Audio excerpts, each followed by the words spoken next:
दोस्तों स्वागत है आपका आज की बड़ी और ताजा खबरों में। दोस्तों आज की ताजा खबरों में लॉकडाउन को लेकर एक बहुत बड़ी खबर निकल कर आ रही है। दरअसल लॉकडाउन 4 में क्या क्या खुलने वाला है और क्या बंद रहने वाला है, इसको लेकर सरकार की एक खुफिया रिपोर्ट सामने आई है, जिसके बारे में हम आगे वीडियो में बताने वाले हैं। इसके अलावा दोस्तों प्रवासी मजदूरों के पैदल चलने को लेकर सुप्रीम कोर्ट का बड़ा बयान सामने आया है। जी हाँ, तो जानेंगे आखिर सुप्रीम कोर्ट ने मजदूरों को लेकर क्या कहा। इसके अलावा दोस्तों भारत के भयंकर विरोध के बाद भी चीन पाकिस्तान के साथ मिलकर करने वाला है ये बड़ा काम, तो बताएंगे उस काम के बारे में जो भारत के लिए घातक साबित हो सकता है। वहीं दोस्तों चीन से भारत आने वाली कंपनियों पर भी डोनाल्ड ट्रंप का बड़ा बयान सामने आ रहा है। तो दोस्तों आज इन्हीं सब महत्वपूर्ण खबरों के बारे में हम आगे वीडियो में बताने वाले हैं, तो दोस्तों वीडियो को अंत तक जरूर देखें। वहीं दोस्तों इन खबरों के अलावा सुप्रीम कोर्ट, मजदूर, किसान, मस्जिदों में नमाज और कोरोना वायरस से जुड़ी कई अन्य महत्वपूर्ण खबरें हैं जो आपके लिए जानना बेहद जरूरी है। तो दोस्तों वीडियो को लास्ट तक जरूर देखें। साथ ही दोस्तों चीन की करतूतों को देखते हुए क्या भारत द्वारा चीनी माल पर पूरी तरीके से प्रतिबंध लगाने के समर्थक है, तो इस वीडियो को एक लाइक जरूर करें। साथ ही कमेंट में बाइकआउट चाइना जरूर लिखें। और दोस्तों साथ ही साथ हमारे जाबाज कोरोना वीरों के लिए दिल से कमेंट में जय हिंद वंदे मातरम जरूर लिखें। तो दोस्तों बिना देरी किए फटाफट से जान लेते हैं आज की सभी खबरों को। पहली खबर, प्रवासी मजदूरों पर सुप्रीम कोर्ट का बड़ा बयान, बोली ये बात। दोस्तों सुप्रीम कोर्ट ने जिलाधिकारियों से फंसे हुए प्रवासी कामगारों की पहचान करने, उनके लिए मुफ्त परिवहन सुनिश्चित करने से पहले आश्चर्य भोजन उपलब्ध कराने के लिए केंद्र को निर्देश देने की मांग वाले एक आवेदन पर विचार करने से इनकार कर दिया। आपको बता दें कि आवेदन हाल ही में औरंगाबाद में हुई घटना को लेकर दायर किया गया था, जिसमें 16 मजदूरों की मालगाड़ी के नीचे आने से मौत हो गई थी। इस पर कोर्ट ने कहा कि राज्य प्रवासी श्रमिकों को अंतर राज्य परिवहन प्रदान कर रहे हैं, लेकिन अगर लोग परिवहन का इंतजार करने की बजाय पैदल चलना शुरू करते हैं तो कुछ नहीं किया जा सकता। उन्होंने कहा कि अधिकारी केवल प्रवासियों से पैदल न चलने का अनुरोध कर सकते हैं, क्योंकि उन्हें रोकने के लिए किसी भी तरह के बल का उपयोग करना प्रतिकूल होगा। दोस्तों आपको क्या लगता है, क्या सरकार चाहे तो लोगों को रोककर सारी सुविधा दे सकती है जिसकी वो मांग कर रहे हैं? कमेंट बॉक्स खुला है जिसमें आप अपने विचार रख सकते हैं। चलिए दोस्तों जानते हैं अगली खबर।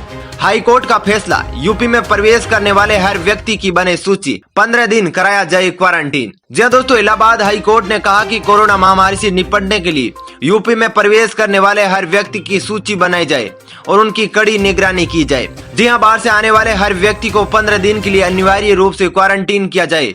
उनके स्वास्थ्य की निगरानी के लिए हर 400 व्यक्ति पर एक अधिकारी की नियुक्ति की जाए। चलिए दोस्तों जानते हैं अगली खबर। लॉकडाउन का अगला चरण सोमवार से स्कूल, कॉलेज, मॉल और सिनेमा घरों को खोलने की इजाजत नहीं, लोगों को मिली ये रियायतें।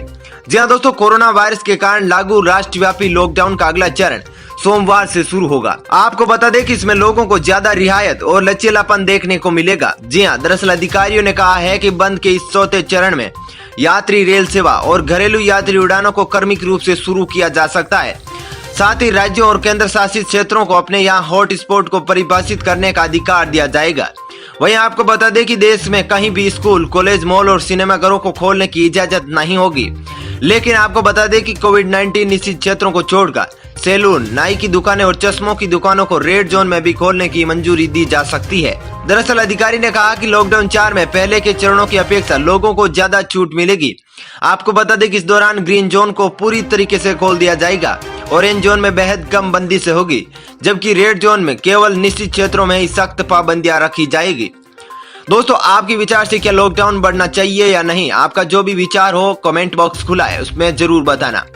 चलिए दोस्तों जानते हैं अगली खबर। चीन से भारत आने वाली कंपनियों को ट्रंप की चेतावनी। जी हां दोस्तों, राष्ट्रपति डोनाल्ड ट्रंप ने चीन से अपने विनिर्माण कारोबार को लेकर अमेरिका जाने की बजाय भारत और आयरलैंड जैसे देशों में जाने की तैयारी कर रही एप्पल जैसी अमेरिकी कंपनियों पर नए कर लगाने की धमकी दी है। दरअसल न्यूयॉर्क पोस्ट के मुताबिक एप्पल अपने उत्पादन के बड़े हिस्से को चीन से भारत स्थानांतरित कर रही है। आपको बता दें कि चीन में घातक कोरोना वायरस महामारी के सामने आने के बाद वहां विनिर्माण करने वाली कई टेक कंपनियों की आपूर्ति श्रृंखला बाधित हो गई। इसके चलते कंपनियों ने अपना रुख भारत और आयरलैंड जैसे देशों की ओर कर लिया है। चलिए दोस्तों जानते हैं अगली खबर। सुप्रीम कोर्ट में अब ऑनलाइन दायर हो सकेंगे केस, वकीलों को बताया गया कैसे करें ई फाइलिंग। जी हाँ दोस्तों, कोरोना संकट के बीच सुप्रीम कोर्ट यानी उच्चतम न्यायालय में अब वकील ऑनलाइन मामले दायर कर सकते हैं। इस मौके पर भारत के मुख्य न्यायाधीश शरद अरविंद बोबडे और न्यायमूर्ति डॉक्टर VI चंद्रचूड़ ने ऑनलाइन कार्यक्रम में भाग लिया। आपको बता दें कि पहले ही कोरोना वायरस महामारी के कारण किए गए लॉकडाउन के चलते सुप्रीम कोर्ट में वीडियो कॉन्फ्रेंसिंग के द्वारा मामलों की सुनवाई करने का फैसला लिया गया था। इसके बाद अब अधिवक्ता सुप्रीम कोर्ट में ऑनलाइन केस भी दर्ज कर सकेंगे। चलिए दोस्तों, जानते हैं अगली खबर। लॉकडाउन के बिगड़े हालातों को देखते हुए गुजरात सरकार करवाएगी 1 लाख का लोन मुहैया।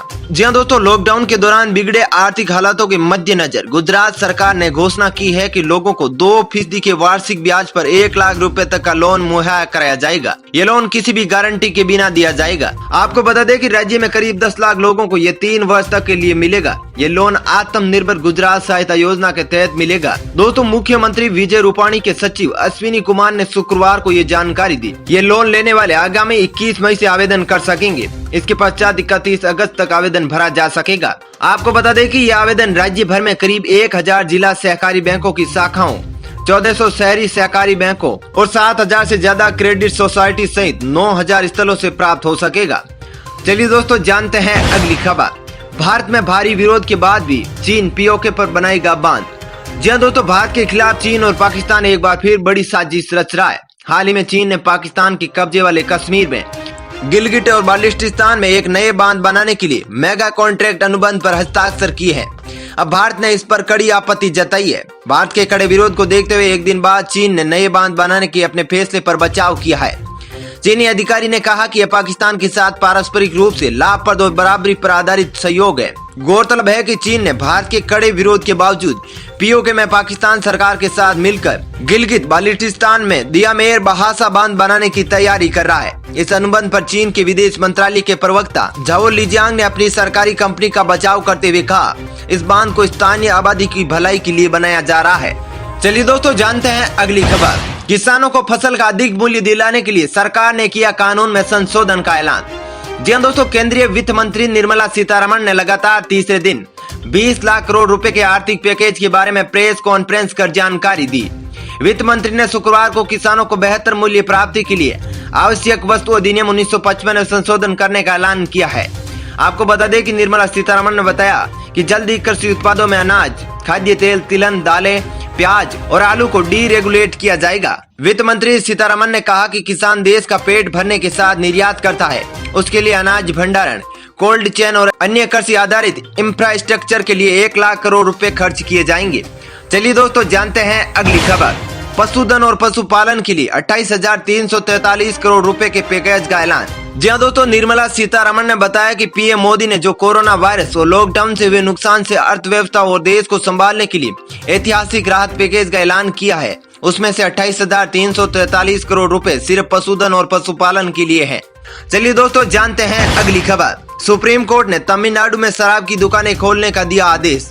जी हां दोस्तों, सुप्रीम कोर्ट ने शुक्रवार को मद्रास उच्च न्यायालय द्वारा तमिलनाडु में शराब की दुकानों को बंद करने के आदेश पर रोक लगा दी और याचिकाकर्ता और अन्य को नोटिस जारी किया है। इसके साथ ही तमिलनाडु सरकार को शराब की दुकानें खोलने का आदेश दिया है। चलिए दोस्तों, जानते हैं अगली खबर। मस्जिदों में लाउड स्पीकर से अजान पर पाबंदी वैध या नहीं है इस्लाम का हिस्सा। जी हां दोस्तों, इलाहाबाद हाईकोर्ट ने किसी भी मस्जिद लाउड स्पीकर से अजान पर बड़ा फैसला देते हुए कहा कि लाउड स्पीकर से अजान देना इस्लाम का धार्मिक भाग नहीं है। अजान तो इस्लाम का धार्मिक भाग है और इसके लिए मानव आवाज में मस्जिदों से अजान दी जा सकती है। आपको बता दें कि हाईकोर्ट ने माना है कि लाउड स्पीकर से अजान पर प्रतिबंध वैध है और किसी भी मस्जिद से लाउड स्पीकर से अजान दूसरे लोगों के अधिकारों में हस्तक्षेप करना है। इलाहाबाद हाईकोर्ट अजान के समय लाउड स्पीकर के प्रयोग से सहमत नहीं है। चलिए दोस्तों, जानते हैं अगली खबर। लॉकडाउन में पूरी सैलरी देने के आदेश पर सुप्रीम कोर्ट ने लगाई रोक, कहा किसी निजी कंपनी के खिलाफ न हो कानूनी कार्रवाई। जी हां दोस्तों, कोरोना वायरस के संकट से निपटने के लिए वे लॉकडाउन के दौरान भी कंपनियों और घरेलू उद्योगों को कर्मचारियों को पूरी सैलरी देने के आदेश पर सुप्रीम कोर्ट ने रोक लगा दी है। शीर्ष अदालत ने केंद्र और राज्य सरकारों को आदेश दिया है कि वे कर्मचारियों को सैलरी न देने पर अगले सप्ताह तक कंपनियों के खिलाफ कोई कार्रवाई नहीं करे। केंद्र सरकार ने सुप्रीम कोर्ट के इस मामले में जवाब देने के लिए 1 सप्ताह का वक्त मांगा है। आपको बता दें कि गृह मंत्रालय ने आदेश दिया था कि लॉकडाउन के दौरान निजी कंपनियों को अपने कर्मचारियों को पूरी सैलरी देनी होगी। यदि वे ऐसा नहीं करते हैं तो उनके खिलाफ कानूनी कार्रवाई की जा सकती है। दोस्तों, फिलहाल इस वीडियो में इतना ही। ऐसे ही लेटेस्ट और ब्रेकिंग न्यूज देखने के लिए आप हमारे चैनल को सब्सक्राइब कर सकते हैं। साथ ही दोस्तों, वीडियो के बारे में आपकी जैसी भी राय हो कमेंट करके जरूर बताइए। वहीं दोस्तों, यदि आप भी हमारी मेहनत को सपोर्ट करना चाहते हैं तो इस वीडियो को एक लाइक और शेयर कर सकते हैं। धन्यवाद।